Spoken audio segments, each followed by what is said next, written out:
지금 진행되고 있다는 것이죠. 일례로 최근에 뭐 지난주입니다마는 유럽 경기 같은 경우가 또 상당히 쇼크에 가까울 정도로 올해 전망이 좀 다운됐습니다. 올해 유로존 전체 경기가 작년 대비 1.9% 이 정도로 이제 22 집행위원회에서 이제 봤는데 올해 뭐 한 1%대 초반, 뭐 1.0, 1.2 사이로 이제 떨어졌습니다. 독일도 마찬가지고. 상당히 저는 뭐 충격적이었거든요. 사실 작년에 좀 세계 경기 흐름을 보시면은 먼저 중국부터 조정이 됐고, 그 다음에 이제 라틴이라든지 인도가 상당히 긍정적이었습니다. 올해 전망이. 작년 가을에 이제 이런 조금 잘 나가는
이머징, 살아있는 이머징들의 경기 전망이 올해에 대한 경기 전망이 후퇴했습니다.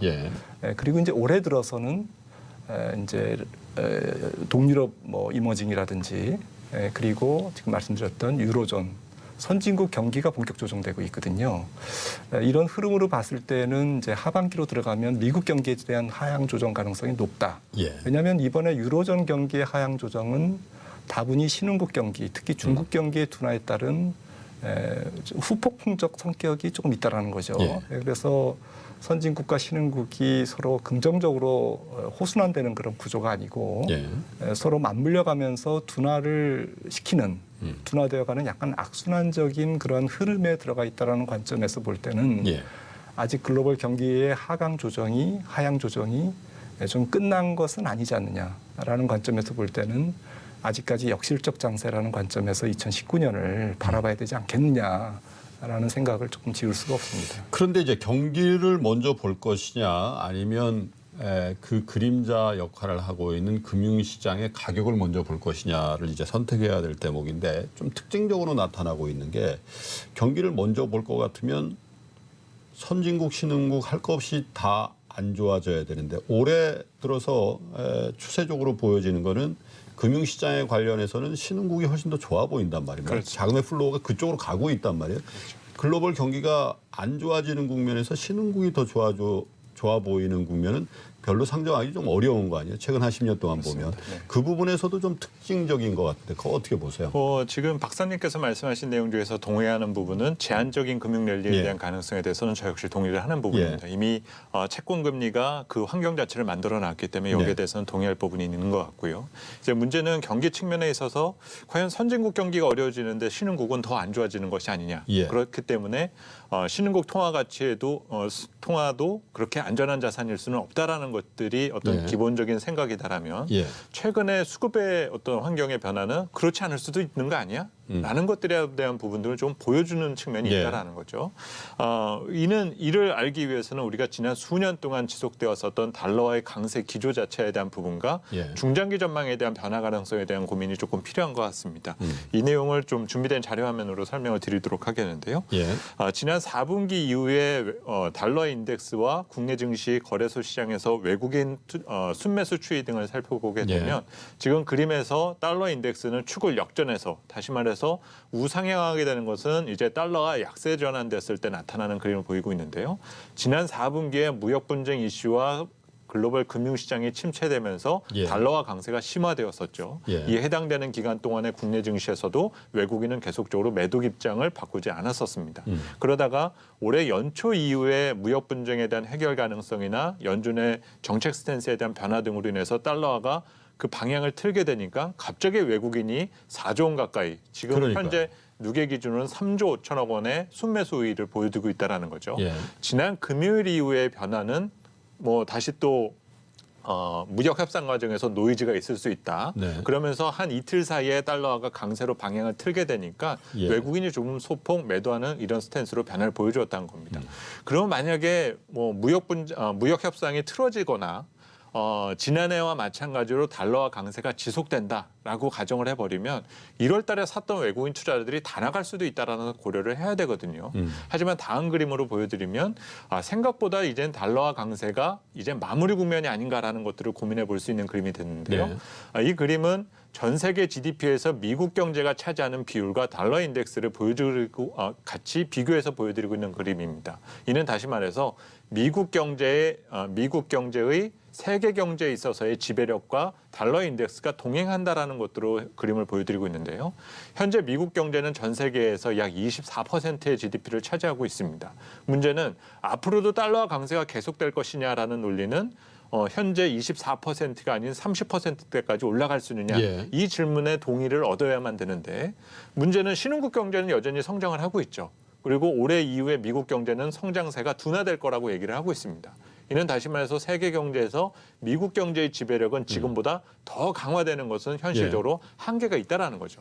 이는 다시 말해서 달러화 강세는 뭐 그렇다고 해서 약세 방향을 크게 튼다는 의미는 아니겠지만 지난 10년 동안 보여왔었던 강세 강도와 비교해서는 조금 진정될 가능성이 있다는 점입니다. 이는 다시 말해서 미국 채권이나 미국 주식의 매력이 지난 10년 동안은 분명히 강했었었는데 이제 향후 2, 3년 안에는 그 매력이 지난 10년 사이와 비교했을 때 좀 둔화될 가능성이 있다. 그러면 결국 미국에 집중됐었던 유동성이 분산되면서 신흥국이나 다른 위험 자산에서 투자 기회를 찾을 수도 있다는 점이겠죠. 자, 그런데 미국 경제의 펀더멘탈 혹은 미국 경제의 성적표와 긴 안목에서 보면 달러는 동행한다. 달러 가치는 동행한다라는 말씀이시잖아요. 그런데 사실 보여주신 차트에도 그렇지만 달러 인덱스로 표시되는 것과 지금 우리가 논의하려고 하는 신흥국 자산, 특별히 우리 한국 주식시장을 조금 다르게 봐야 되는 거 아니야. 과연 그 미국 경제의 어떤 세계 경제에 차지하는 비중이 줄어든다고 해서 추세적으로 위험 자산 혹은 신흥국의 통화 가치가 올라갈 거냐. 신흥국의 통화 가치가 올라간다는 것 자체가 신흥국 주식시장의 기회 요인이 될 건데 그렇지 않을 수도 있는 거 아니냐라는 생각이 좀 든단 말이에요. 예, 그 모든 가정이 저도 뭐 만약에 세계 경기가 올해 뭐 조금 좀 소프트 랜딩이라고 그럴까요? 조금 이제 완만하게 저희가 지금 연초에 보는 대로 혹은 작년에 봤던 대로 조금 완만한 이제 뭐 둔화세다, 감속 정도다, 뭐 본격적인 하강은 아니다. 이 정도라면 저도 이제 김영렬 센터장님 의견에 동의를 하는데 달러가 좀 강하기는 어렵죠. 조금 약세로 갈 거고 결국 풍부한 유동성들이 신흥국을 공략할 것 같습니다. 특히 저평가되어 있는 우리나라 같은 증시에는 외국인들이 조금 더 많이 살 가능성이 높죠. 그런데 이제 경기 펀더멘탈이 만약에 저희가 보는 것보다 조금 거칠게 하강한다면 상당히 그 위험 자산에 발을 담그는 것이 부담스러워질 수 있습니다. 점점 시간이 갈수록. 그리고 여전히 연초에 보는 경기 펀더멘탈이 다소 낙관적이었다. 갈수록 조금 분위기가 심상치 않다. 험악하다 이러면 글로벌 유동자금들은 상당히 그 갈 곳을 잃고 상당히 좀 이렇게 머리를 빨리 움직인다. 네, 빨리 움직이거나 아니면은 유동화돼서 예. 어디든 깊게 들어가기는 좀 어려울 거다라는 예. 거죠. 저는 이제 그런 그림을 좀 상정하고 있는 것이고요. 경기 펀더멘탈이 올해 조금 생각보다는 안 좋아질 가능성에 조금 초점을 두고 있고 그러다 보니까 특히나 경기 둔화가 그동안 달러 부채를 많이 늘려서 금리가 쌀 때 달러 부채를 많이 늘렸던 예. 신흥국들을 더욱더 곤란하게 만드는 금리는 싸지지만 예. 수출로 먹고 살거나 혹은 원유를 팔아서 하는 이제 오펙 국가라든지 예. 또 중국 같은 공업 수출국들 이런 데가 전반적으로 조금 패가 꼬인다 그럴까요? 펀더멘탈이 꼬이게 되는 거죠. 예. 그러다 보면 기업 실적이 안 좋아지고 경상 수지가 악화되고 환율의 강세 압력이 약해지고 예. 위안화도 그렇습니다만은 이러다 보면은 전 세계적으로 신흥국에 그렇게 깊숙이 투자할 만한 용기를 투자자들이 갖기는 대단히 어려울 것이다. 결국에는 약간의 단기 게임은 가능하겠지만 예. 장기 투자자들이 긴 호흡을 가지고 물밀듯이 들어오는 그런 상황은 아니다. 예. 그러면 잘해야 신흥국도 사야 될 신흥국과 조금 피해야 될 신흥국 이러다 보면 거기서 한국 증시가 조금 선택은 될 수 있습니다. 예. 하지만 그 규모 자체는 예. 신흥국으로 들어오는 전체의 자금 규모가 크지 않기 때문에 역시 좀 제한적으로 봐야 된다라는 것이 이제 저희 보수적인 생각이죠. 이게 롱텀 인베스터냐 아니면 그냥 이른바 한머니 성격의 단타 위주의 성격이냐 이건 사실 그 외국인 투자한테 다 저희가 면적을 볼 수 없기 때문에 결과론적으로 이제 드러나는 일인데 한 가지 저희가 알 수 있는 건 어느 종목에 집중돼 있냐 아니겠어요? 근데 사실은 4조 원 이렇게 샀는데 상당한 물량이 삼성전자, 하이닉스에 집중이 됐단 말이에요. 그래서 김 박사님 말씀대로 신흥국 쪽으로 전반적으로의 자금 흐름의 성격이라기보다는 처음으로 다시 돌아가서 이 펀더멘털이 물론 경기가 안 좋아진다고는 하지만 펀더멘털에서 너무 과하게 빠졌는데 삼성전자, 하이닉스 반도체 그래도 1등, 2등인데 메모리 쪽에 그런 쪽으로 산 결과를 보니까 이렇게 큰 매수세가 들어온 거지. 신흥국 좋아, 그중에서 한국 좋아, 그중에서 반도체 좋아 이렇게 탑다운식으로 의사결정을 해서 들어온 건 아니고 보니까 이른바 빈집털이 한 건데 그게 빈집이 굉장히 많이 털리다 보니까 이렇게 된 거 아니냐. 이게 뭐가 맞는 건지 잘 모르겠습니다. 삼성전자 독주에 대해서도 하시고 싶은 말씀이 있다는 거 아니에요? 지금 그 삼성전자 올해 연초 이후에 수익률이 거진 20%에 가깝습니다. 예. 그래서 지금 대부분의 펀드가 시장 수익률을 못 따라가고 있는 상황이거든요. 그렇죠. 문제는 올해 상승률을 비례해 보면 삼성전자의 고점 대비 지난해 연간 하락률의 한 절반 정도를 지금 복구를 예. 했다라는 거죠. 예. 올해 시작할 때 올해 연간 전체에 대한 비관적 전망이 강했지 않습니까? 예. 마찬가지로 현재 삼성전자 이익 전망에 있어서도 상당히 극단적으로 보수적 전망이 강한 네. 편입니다. 올해 삼성전자의 예상 영업이익이 지금 컨센서스 기준으로 한 42조 정도거든요. 예. 지난 17년도 50조를 넘었고 지난해 같은 경우 60조를 돌파한 삼성전자가 올해 전망치가 지금 42조입니다. 그래서 애널리스트들에 대한 이익 전망치에 대한 밴드를 보니까 가장 극단적으로 보수적으로 보는 애널리스트는 한 30조 원대를 지금 전망을 하고 있고요. 네. 가장 낙관적으로 여전히 보고 있는 쪽이 한 53조를 보고 있다는 거죠. 30조 원대라는 것도 30조가 아니라 30조 원대 후반을 얘기하는 거죠. 그렇습니다. 대체로. 그렇습니다. 예. 그래서 만약 지금 컨센서스대로 만약에 삼성전자 실적이 나온다라면은 1분기 실적부터 한 10조 원 언저리에 나온다라면 그 전망치가 맞을 확률이 큰 거고 예. 만약에 50조 원대가 나오려면은 한 15조 내외 정도의 숫자가 만약에 1분기에 나오게 된다라면은 현재 지금 전문가들의 어떤 예상이 다 한 번에 다 틀린 전망치가 돼버릴 수도 그렇겠죠. 있다라는 거죠. 예. 마치 지금 주가 수익률에 대한 반응은 애널리스트가 틀릴 가능성이 있다라는 것들을 지금 알리고 있는데 현재 삼성전자가 가지고 있는 어떤 바텀업 관점에서 너무 극도로 저평가돼 있다라는 평가. 그리고 하필이면 또 지난해 선제적으로 조정을 받은 한국 주식시장의 대표 주자란 이 두 가지가 맞물려서 네. 대우를 받고 있는 상황이더라 봐야 될 것 같고 앞서 이 신흥국 투자 자산에 대한 투자 매력이 있냐 못하느냐에 대한 명제에 있어서 예.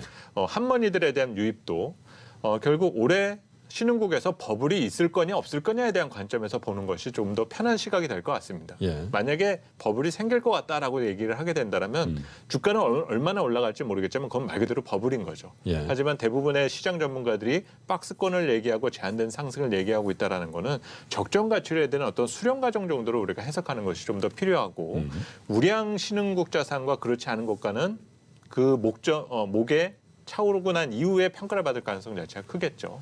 그런 면에 있어서 현재 삼성전자는 적정 수준까지 도달했다는 의미로 바라보는 것이 필요하지 다시 사상 최고가를 향해서 달려가고 있다는 쪽으로 좀 과대한 해석을 할 필요까지는 없다라고 보고 있습니다. 글쎄 우리가 착시라는 용어를 어느 때부터 굉장히 많이 썼어요. 그중에 대표적인 게 삼성전자 착시죠. 우리나라의 뭐 수출이라든지 아니면 경기 지표에 워낙에 큰 영향을 주고 또 주가라는 측면에서도 우리 거래소 시장에 굉장히 큰 영향을 주기 때문에 삼성전자 착시라는 용어를 썼습니다마는 현재 진행돼 왔던 외국인 매수세라는 측면에서도 어찌 보면 삼성전자 혹은 반도체에 대한 편중 이런 것들에 대해서 전체 시장에 대한 것과 조금은 발라서 봐야 되는 거 아닌가 그 생각에는 두 분이 다 동의를 하시는 것 같군요.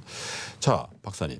그러면 이런 상황에서 박사님께서 갖고 계시는 경기에 대한 생각과 글로벌 투자자들의 어떤 애티튜드, 태도라는 그런 전제 하에서 그러면 우리 투자자 여러분들은 어떻게 자산 배분해야 되겠습니까? 주식에 대해서는 좀 조심하자는 입장이시잖아요.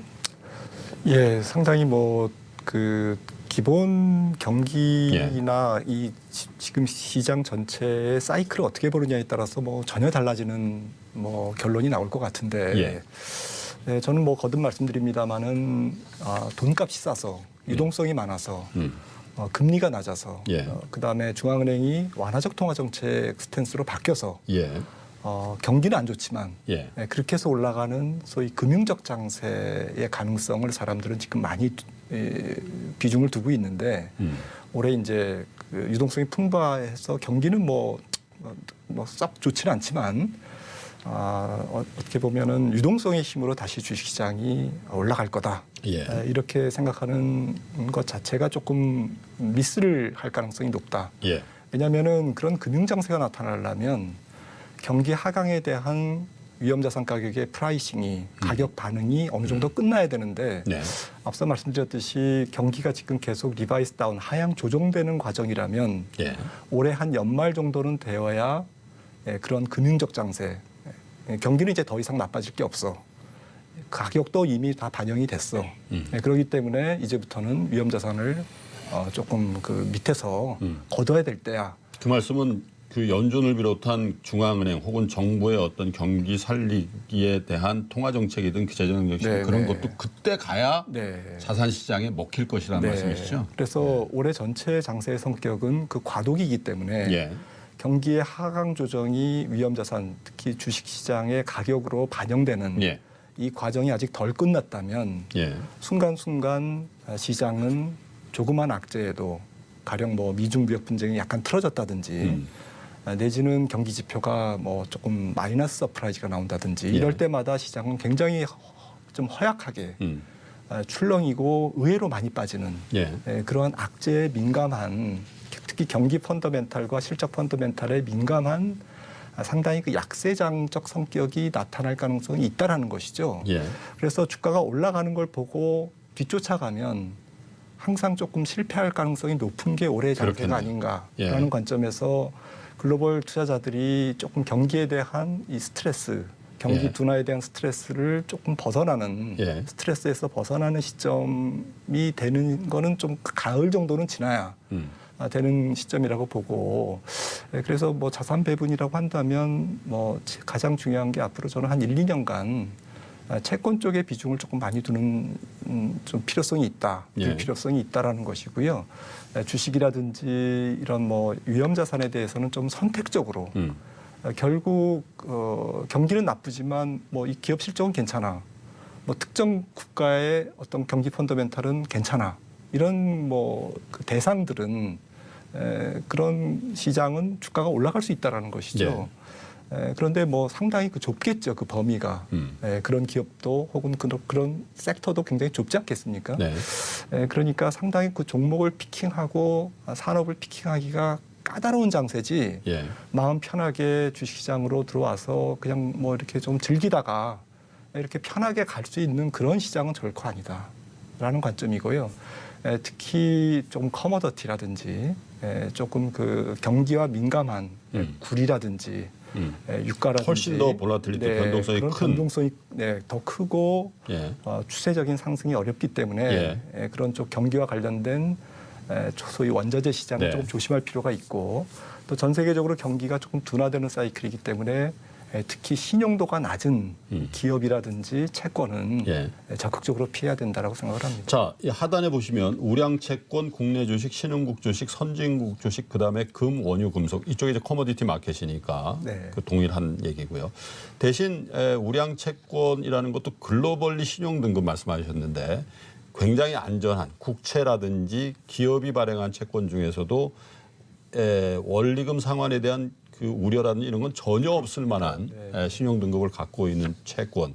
그리고 나서 제가 주목하는 것은 위험자산 중에 국내 주식이 그나마 좀 좋아 보인다 이런 말씀이신데. 네, 그렇습니다. 상대적으로. 예, 그 말씀에 대한 이유는 따로 좀 여쭤보도록 하겠습니다. 자, 김 센터장님. 여전히 경기를 더 많이 봐야 된다는 입장에서 채권에 대한 채권을 사자는 거는 사실은 앞으로도 경기가 더 떨어지고 또 어떻게 보면 그 금융시장의 변동성은 더 커질 거기 때문에 채권 중에서도 우량자산인 우량채권을 사자는 말씀이시잖아요. 김 센터님 생각은 어떠세요? 뭐 저 역시 동의합니다. 네. 뭐 지금 가장 방향성을 갖고 있고 보유 어떤 특정 자산에 대한 투자 목적으로 해서 보유를 했을 때 좀 걱정을 좀 덜 할 수 있는 자산을 굳이 꼽는다라면 박사님께서 말씀하셨던 우량 채권에 대한 투자가 가장 대안이 될 수 있다라 보고 있고요. 이는 쉽게 말하면 선형적 투자 자산이라는 거죠. 방향성을 갖고 있는 자산이기 때문에 현재 향후 2, 3년 안에는 큰 걱정이 없다라는 것들을 해석해 볼 수가 있습니다. 문제는 위험 자산에 대한 관점은 이 같은 방향성을 안 갖고 있다라는 생각부터 먼저 하실 필요가 있을 것 같아요. 순환적 성격이 크다. 언젠가 오르겠지만 또 다시 제자리로 돌아갈 가능성이 크다라는 기본적 생각을 가져두시는 것이 필요하고 이미 신흥국이나 우리 국내 증시가 그렇다라는 것들을 이미 보여주었죠. 또 지난 한 2, 3년의 기간을 늘어뜨려서 보게 되면 17년도에 우리나라 주식시장이 기업 상장 기업들의 이익 변화를 하나의 신호로서 받아들이면서 주가가 크게 올랐었고 지난해 같은 경우는 부동산이 메인이었지 않습니까? 결국 우리나라의 어떤 위험 자산의 큰 두 축으로 담당하고 있는 주식과 부동산이 순환적인 성격을 갖고 있는 상황이 조금 짙다라는 점입니다. 이 얘기는 다시 말하면 올해 상반기 중에 주식 쪽에 있어서의 어느 기회 요인을 보여주었다라면 하반기에는 부동산에 대한 생각도 한번 해보는 것이 필요하지 않을까 하는 생각이 들고요. 물론 정부에서 강도 높은 규제와 여러 가지 어떤 정책적인 재료를 내리고 있다는 측면을 부정할 수는 없겠지만 현재 부동자금의 방향과 유동성 환경 등을 고려해 봤었을 때 단순히 정책 요인으로 억누른다는 것이 부동산을 완전히 가격을 억누를 수만은 없다라고 저희는 생각을 하고 있습니다. 결국 위험 자산에 대한 관점은 당분간 그 순환성에 대한 타이밍의 승부가 될 수밖에 없다는 점을 기억해 두셨으면 합니다. 정부가 뭐 부동산을 영원히 계속해서 빼고 싶은 생각이 있겠습니까? 버블을 좀 방지해 보자. 그리고 특정 지역에 투기적으로 매수세가 몰리는 것들을 조금 완화시켜보자라는 측면에서 하는 거겠죠. 최근 들어서 깡통 전세에 대한 기사가 거의 매일 나오고 있는데 이런 기사가 나면 날수록 부동산을 너무 과하게 하락 요인을 만드는 정책 이런 부분에 대한 어떤 반론 같은 것들도 사회적으로 많이 나올 가능성이 있어서 그 부분도 좀 주목을 해야 되지 않겠나. 그리고 또 한 가지 조금 이제 디테일한 얘기를 좀 들어가 보면 오늘도 그런 기사가 이제 이어지고 있습니다만 국민연금이 이번 이제 다음 달입니다. 3월 주총 때 과연 어떤 모습들을 이제 보여줄 거냐. 특별히 최근에 대두되고 있는 건 배당을 너무 안 하는 거 아니냐. 배당 안 하는 기업들에 대해서 적극적인 경영권 참여를 통해서 배당을 구조적으로 좀 늘리는 역할을 국민연금이 할 것이다라는 예고들이 나온단 말이죠. 사실 우리나라 이제 배당 성향도 다른 나라에 비해서 좀 낮고 배당 수익률이 최근에 좀 올라왔습니다만은 여전히 낮은 상황이기 때문에 이런 국민연금의 어떤 태도의 변화 그리고 기관 투자가들도 거기에 동조할 때 배당이 좀 더 늘어나고 그러면 주식 투자라는 관점이 좀 장기적인 투자가 우리 개인 투자자 여러분도 좀 진행이 되면 워낙 금리가 싸니까 지금도 배당 수익률이 2% 넘어가는데도 불구하고 체감 못한단 말이에요. 그 부분은 어떻게 보십니까? 그래서 결국은 코리아 디스카운트 좀 해소할 수 있지 않냐? 네, 뭐 말씀하신 게 다 맞죠. 근데 저는 뭐 조금 다른 시각에서 우리나라 그 배당이 이제 논의가 되고 예. 주식시장이 저평가된 요인으로 이제 기업들이 배당을 조금 배당에 인색한 이제 그런 거에 대해서 논의가 되고 있는 부분에 대해서 우리나라 시장이 이제 거의 성숙 단계로 들어가는 게 예. 상당히 좀 우려스럽습니다. 오히려 사실은 우리나라 시장은 국가는 선진국입니다만은 GDP 수출 비중이 굉장히 높고 상대적으로 내수 비중이 낮으면서 예. 기업들의 어닝의 의존도가 수출 쪽에 많이 연관되어 있고 예. 그리고 투자를 계속 기업들이 소위 캐펙스를 늘려가면서 성장을 추구하는 그러한 성장 모델이 주식시장에 투영돼 왔다라는 거죠. 네. 그런데 이제 좀 배당 내지는 조금 이런 주주 친화적인 예. 이런 쪽의 얘기가 나올 수밖에 없다라는 것은 예. 그것이 옳고 그름을 떠나서 한국 경제가 조금 그 고도 성장기에서 중저 성장기로 이제는 완전히 저성장기로 들어가는 그만큼 역동성이 떨어지는 것을 네, 표상한다. 네, 그런 다이내미즘이 떨어지는 것에 대한 표상이기 때문에 예. 어차피 가야 될 길은 맞습니다. 맞습니다만은 그 얘기는 조금 더 확대해서 하자면 우리나라 수출 쪽에서의 뭔가 역동성이 떨어지고 수출과 내수의 혹은 어떤 그 연결고리 예. 이런 것들이 약한 거죠. 가령 이제 수출 기업들이 설비 투자를 하고 그 설비 투자로 인해서 또 고용을 유발하고 이런 그 선순환적인 구조에서 이제는 조금 한계를 느끼고 있다. 그러니 기업들이 돈을 갖고 있는 것을 주주 입장에서는 예. 왜 당신들이 나의 소중한 자기 자본을 그대로 놀리고 있느냐. 그건 다시 주주한테 돌려줘야지. 예. 조금 더 높은 투자 수익률이 ROIC가 나오는 쪽으로 투자를 못할 것 같으면은 내 돈을 돌려달라. 갖고 있지 마라. 네, 예. 이게 이제 배당에 대한 요구고 주주 친화 정책에 대한 요구 사항이거든요. 예. 특히 이제 외국인 중심으로 이제 그런 것이 나오고 지금 행동주의 펀드들이 그런 것들을 지금 그 깃발을 들고 예. 앞서 나가고 있습니다. 예. 그래서 사실은 이제 한국 기업들이 결국 그 상장 기업들이 주주 친화적인 그러한 그 행동을 하지 않으면 안 되는 예. 사실은 벼랑 끝으로 몰리고 있는 예. 투자할 때는 없고 현금은 있고 그것을 주주에게 돌려주지 않으면 안 되는 그러한 상황에서 투자자들 입장에서는 한쪽에서는 환영할 만한 일이지만 또 한편에서는 좀 이렇게 한국 기업의 역동성이 떨어지는 것에 대한 좀 우려를 한편으로는 갖게 됩니다. 긴 안목으로 보면 박사님 말씀도 맞는 것 같아요. 어차피 그쪽으로 가야 될 거긴 한데 이 무렵에 터져 나오는 거는 사실은 무슨 행동주의 펀드가 미시적으로 들어오고 또 뭐 우리 토종 행동주의 펀드도 나오고 뭐 이런 것들이 주의를 환기시키지만 사실은 우리 경제의 다이나믹이 좀 빠지는 그게 어떻게 보면 배당에 대한 요구로 나타난다 이런 건데 단기적으로 보면 그 어쨌든 기업들이 알게 모르게 배당 수익률이라든지 배당 수익률을 높이고 있더군요. 보니까 자극 받겠죠. 우선 영향을 안 받을 수는 없죠. 또 시대적인 요구고 예. 또 그런 요인이 어떤 기업 가치를 재평가하는 데 분명히 도움이 된다는 측면은 분명한 사실이 될 것 같습니다. 예. 하지만 우리 기업들이 아무래도 제조업의 의존도가 많은 기업인데 뭐 지금 우리 상장 기업들의 영업이익이 이제 뭐 190조 내외 예. 정도로 이제 한 번 또 점프업을 했지 않습니까? 예. 문제는 이 이익 수준이 당분간 변동이 없을 거다. 예. 이 신뢰가 구축된 다음에 배당을 좀 높여야 되지 않겠습니까? 라는 것들이 합의가 이루어지게 된다면 상관이 없겠지만 예. 한쪽에서는 반도체 경기 꺾이니까 이익이 급강할 것이다라고 경고를 주면서 한쪽에서는 배당은 자꾸 올리자라고 얘기를 하게 된다라면은 예. 사실 그 앞뒤가 안 맞는 관계에서 혼란스러운 거는 기업일 수밖에 없게 되거든요. 그래서 그 피해나 부담을 전부 다 기업이 지게끔 만드는 것이 과연 당연한 일인가라는 점에 대해서는 다시 한번 숙고할 필요가 있다고 봅니다. 글쎄요. 내부적인 문제를 그렇게 한번 점검해 보고요. 그다음에 이제 이번 반등에 어떻게 보면 가장 베이스를 깔아줬던 외생 변수라는 게 두 가지가 있지 않습니까? 하나는 연준의 태도의 변화, 그리고 두 번째는 미중 관계, 특별히 3월 1일로 종료되는 이 무역 협상이 그렇게 나쁜 결과가 나오지 않을 거다라는 어떤 그런 컨센서스가 가닥을 형성해 줬다라고 보는데 최근 들어서 약간 뒤틀리는 모습이 나왔어요. 그건 어떻게 보십니까? 예, 너무 북미 정상회담이 조금 이렇게 화두가 되다 보니까 약간 뭐 미중 무역 분쟁이 묻혀가죠. 네, 묻혀가고 예. 후순위로 밀리는 듯한 예. 뭐 이제 그런 분위기도 없지 않아 있습니다만은 예. 뭐 이거는 끝까지 모르죠. 예. 뭐 사실 미중 무역 분쟁은 지금 디테일로 들어갔을 때 어떤 협의가 얼만큼 이루어졌는지는 사실은 알려져 있지 않습니다. 예. 다만 추측하건대 양국이 모두 부담된다. 미국은 미국대로 계속 뭐 2천억 달러에 대한 25% 관세를 밀어붙이기에는 한계가 예. 있고 예. 중국 입장에서는 뭐 그 부담이라는 것은 지금 글로벌 경기가 슬로우다운 되는 상황에서는 뭐 말할 것도 없는 거고요. 예. 어떻게 해서든 그 위기를 빠져나오거나 아니면 조금 그 톤 다운 시켜야 되는 필요성은 뭐 중국은 지금 다급한 상태고 네. 이제 이런 부분에서 제가 볼 때는 결론은 완벽한 타결은 저는 없을 거다라는 예.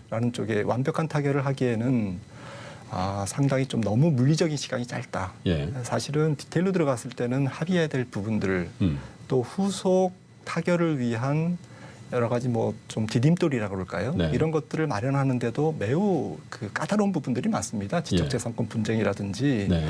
혹은 중국의 시장 개방 부분도 그렇고요. 예. 또 위안화 절상 압력도 그렇고 그래서 이게 하나하나가 굉장히 그 큰 이슈이기 때문에 아마도 적당하게 봉합된 상태에서 다음 회담으로 또 연기되는 것이 아닌가라는 생각이 들고요. 이런 게 이제 다 거듭 말씀드리지만 중국 경기의 펀더멘탈이 좋을 때면은 조금 뭐 그런 협상에 대한 실망이 조금 나와도 시장이 조금 뭐 약간 익스큐즈를 하면서 갈 수가 예. 있겠습니다만은 중국 경기가 가뜩이나 안 좋은 상태에서 세계 경기에 부담을 주고 있는 상황이기 때문에 이런 무역 분쟁에서 기대가 약간 실망으로 바뀔 때 시장은 상당히 조금 부정적인 반응으로 예. 반응을 보일 것 같습니다. 자, 상해 종합주가 지수는 0.13% 춘절 연휴 때문에 상당히 오래 쉬었다가 개장을 한 증시인데 비교적 좋군요. 선전 성분 지수도 1.32%, 홍콩 항생 지수는 조금 빠지는 거의 보합 수준입니다. 근데 트럼프 대통령의 국정 연설이라고 하죠. 의회에 나가서 연설할 때도 저도 이제 1시간 넘게 이렇게 쭉 그 실황 중계를 지켜봤습니다만은 북미 정상회담에 대한 트럼프 대통령의 일정이라든지 뭐 이런 것들을 본인 스스로 얘기할 때 다른 반응이 없었습니다. 박수도 없고 아무것도 없었는데 사실 박사님도 그런 말씀하시죠. 국제적으로도 북미 정상회담보다는 이 미중 무역 전쟁, 무역 협상이 어떻게 결말 나느냐. 자본시장에서는 훨씬 더 관심사인데 사실 우리 입장에서는 우리 대한민국 국민 입장에서는 이 북미 정상회담의 무게감이라는 게 상당하기 때문에 사실은 조금 어떤 의미에서 물타기가 좀 된 것 같다라는 생각도 들어요. 그런데 어쨌든 자본시장에는 이게 더 큰 이슈인 것 같은데 어떻게 보십니까? 3월 1일에 큰 어떤 결과물을 갖고 오지 못할 것이라는 건 지금 거의 그렇게 돼 가는 것 같은데 박사님 얘기대로 조금 수년이 된다 하더라도 그 불씨가 살아 있겠습니까? 아니면 우리 이 정도밖에 못 하겠습니까? 라는 선언이 나올 것 같습니다.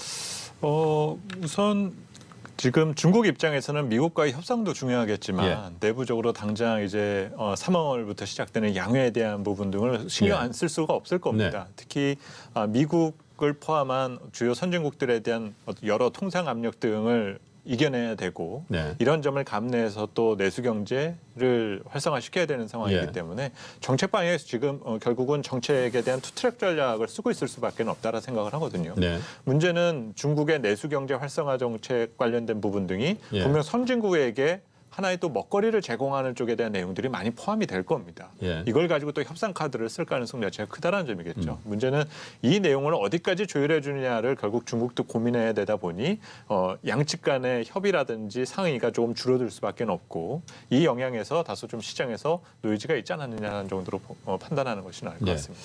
아직 뭐 시간이 좀 있습니다. 한 보름여간 남아 있기 때문에 결과들은 이제 추가적인 협상 과정을 통해서 뉴스플로우로 전해지겠습니다만 최소한 2월 말 3월 1일 날 양국 정상이 만나고 또 극적인 타결 기대를 그렇게 많이 한 건 아닙니다만 그런 거에 대한 기대는 일단은 좀 버리는 게 좋을 것 같다라는 상황이 연출이 되고 있고 자 그리고 또 하나 이제 북미 정상회담도 어쨌든 27일, 28일 베트남에서 열리는데 이것도 역시 다낭이 아니라 하노이로 간단 말입니다.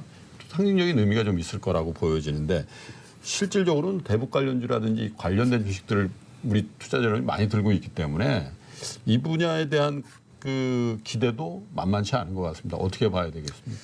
예, 1차 뭐 북미회담 때 예. 그리고 또 남북 정상회담이 이어졌기 때문에 이때 뭐 상당히 그 시장 거래 대금이 남북 관련주들이 한 10%가 넘었던 걸로 기억이 됩니다만은 지금 한 3, 4%대로 떨어졌죠. 예. 근데 이거는 뭐 어쨌든 이벤트성일 수밖에 없습니다. 예. 이게 당장 뭐 펀더멘털로 연결돼서 예. 관련 기업들이 물론 몇몇 기업들은 뭐 기업 수익으로 바로 연결이 되겠지만 예. 대부분의 기업들은 일종의 그 개념적으로 네. 앞으로 이렇게 될 것이다라는 쪽에서 조금 시장에서 프리미엄을 받는 네. 그런 이벤트 드리븐 성격이라고 봤을 때는 분명히 시장에서 의미가 없는 것은 아니다. 남북 정상회담 또 김정은 위원장의 답방 뭐 이런 것들이 예고돼 있기 때문에 3월까지는 저는 시장에서는 이벤트성으로 충분히 시장에 관심을 끌기에는 충분한 재료다라고 생각을 합니다. 그러나 작년 5, 6월처럼 따라가서는 네. 수익을 얻기 쉽지도 않을 쉽지 것이다. 않습니다. 예. 김선 사장님. 뭐 생각보다 좋은 결과가 있을 수도 있지 않나라고 개인적으로 좀 생각하는데요. 뭐 올해가 2019년이지 않습니까? 예. 1979년에 이 미중 수교가 있은 이후에 네. 등소평 주석이 이제 처음으로 백악관에 갔었던 것이 1979년이었습니다. 예. 당시에 카터 대통령이 백악관에서 등소평 주석을 맞이했었었고 예. 당시 이후에 중국의 개혁 개방이 본격화되었었던 거거든요. 네. 그 이후에 카터 대통령은 2002년에 노벨 평화상을 또 받았었죠. 예. 이런 대략적인 과거의 스토리를 대입해서 놓고 보면 결국 트럼프 대통령 입장에서는 이제는 좀 돌아올 수 없는 다리를 지금 걷고 있지 않은가라는 생각이 조금 들고 김정은 위원장, 북한 역시 마찬가지 입장이지 않은가라는 생각을 합니다. 그런 상황에서 이번 두 번째 만남이 그렇게 틀어지는 측면보다는 어느 정도의 결실을 얻을 수 있는 가능성이 있다라면은 시장에 대한 기대감은 가져보는 것도 그렇게 나쁘지 않지 않나. 대신에 아까 말씀을 드렸다시피 그 해당되는 관련 주식들의 펀더멘탈이 바뀌는 것은 아닌 만큼 순환성을 꼭 기억해 두시면서 대응하시는 것이 필요하다고 생각됩니다. 아무리 보수적으로 말씀드려도 그 대북 관련주 또 경협 관련주들이 기존의 비즈니스 모델도 괜찮고 기존의 실적 대비해서도 주가가 저평가돼 있다면 별로 그렇게 우려가 없습니다만 만약에 그 상황에서 버블이 있다라고 판단되는 거는 사실 한 치 앞을 내다볼 수 없는 국제적인 정세라든지 또 북미 관계, 남북 관계의 특성을 생각하셨을 때 좀 보수적으로 가져가는 것도 방법 아닌가 이런 말씀드리신 것 같고요. 대신 양 지도자 북한도 그렇고 미국도 그렇고 지도자 입장에서 1박 2일 동안 회담하고 다시 적수공권 빈손으로 돌아갔을 때 가질 수 있는 정치적인 부담이라는 건 작년 6월하고는 훨씬 다른 국면이 열릴 수도 있다는 측면에서 김 선생님 기대를 좀 하시는 것 같고요. 한번 지켜보시죠. 자, 두 분과 이런저런 얘기들 펀더멘탈에 관련된 얘기도 했고 국내 이슈에 관련된 얘기도 점검을 했습니다. 그런데 분명한 사실은 의외의 랠리가 있었고 그걸 랠리라고 표현하기는 좀 쑥스럽습니다만 의외의 반등이 전개가 됐고 투자 심리는 확실히 개선되는 모습을 보이는 와중에 다시 외국인 매도가 이어지고 있다라는 상황으로 볼 때 그전보다는 훨씬 더 그냥 묻어서 수익을 낼 수 있는 그런 환경은 아니지 않겠냐 이런 생각을 해보게 되는데 두 분께서 우리 투자자 여러분들께 지금 아직도 2월 중순 정도거든요. 조금 정돈한다는 측면에서 조언을 좀 해주시면서 프로그램 마감하죠. 예, 올해 저는 뭐 전체적으로 박스권 장세에서의 플레이를 조금 권해드리고 싶고요. 이렇게 올해 특히 이벤트가 많은 장으로 예상이 되는데 예. 이런 상황에서는 좀 중심을 꼭 잡아야 된다. 그래서 경제 펀더멘탈을 올해는 조금 특히 신경을 많이 써야 되는 그러한 시점이라고 보고요. 경기 사이클과 너무 역행하는 종목은 선택해서 조금 피하는 것이 좋을 것 같다라는. 경기는 하방 쪽으로 간다. 네네. 예, 경기 관련해서 하면 안 되겠네요. 뭐 경기 관련주들이지만 뭐 이미 하강을 뭐 전부 뭐 다 예. 반영하고도 남을 정도로 네. 싸다면 뭐 그거는 얘기가 달라지는 거죠. 예. 네, 아무래도 뭐 주가랑 같이 뭐 밸류에이션을 같이 봐야 될 것 같습니다. 싸면서도 경기에 별로 크게 반응 안 하는 주식이 좋겠네요. 네, 특히 올해 이벤트가 많기 때문에 좀 단기 물결에 휩쓸리다 보면 결국 중심을 잃고 결국 큰 물결에 휩쓸려 내려가는 이제 그런 우를 범해서는 안 되겠다라는 말씀을 꼭 드리고 싶습니다. 알겠습니다. 김 센터님. 박사님과 절대 사전 의견 조율을 한 게 아닌데요. 예. 저도 한 줄 평 준비한 내용이 사전 조율을 안 했다라는 건 제가 보증하겠습니다. 중심축을 알아야 밸런스 유지가 좀 가능하다라는 예. 표현을 썼습니다. 뭐 연초 이후에 시장이 회복되고 있어서 이게 마치 오르는 것처럼 느껴지시겠지만 저는 그 중심축에 다가가고 있는 균형을 맞춰가는 과정이다라고 판단을 하거든요. 지난 17년도 코스피 평균 지수가 2,311포인트, 지난해가 2,325포인트였습니다. 저희가 올해 연간 전망에서 제시했었던 올해 평균 지수도 한 2,300선 내외가 올해 평균 지수일 것 같다라는 점을 말씀을 드리는데 아직은 그보다는 낮죠. 그래서 시장을 상승이다라는 표현보다는 적정 가치의 수렴 과정이다라고 해석해 보시면 좋을 것 같습니다. 항상 그런 것 같습니다. 장이 의외 반등세가 나왔을 때 나는 왜 이렇게 순발력이 떨어지나 이런 반성을 하게 되고요.